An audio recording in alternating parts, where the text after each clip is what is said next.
Saudi আরবের বাদশার কোম্পানিতে আপনার চাকরি করানোর দরকার নাই।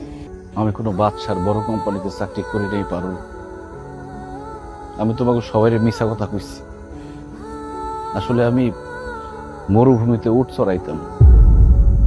জানো পারুল, মরুভূমিতে এত গরম, কোনো সুস্থ স্বাভাবিক মানুষের পক্ষে 1 মিনিট দাঁড়ায় থাকা সম্ভব না। সেখানে দিনের পর দিন কত কষ্ট করে টাকা কামাইছি। পানি খাওয়ার জায়গা থাকতো না। মাঝে মধ্যে মনে হইতো জানটা বাইর হয়ে যাইব।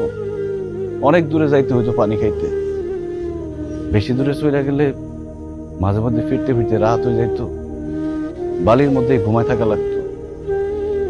কখনো খাইয়া কখনো না খাইয়া দিন রাত এক করে কত কষ্ট করে টাকা কামাইছি, দেশে পাঠাইছি। অথচ আমার আব্বা আমারে কইলো আমি নাকি বিদেশে গিয়ে ঘোড়ার ঘাস কাটছি।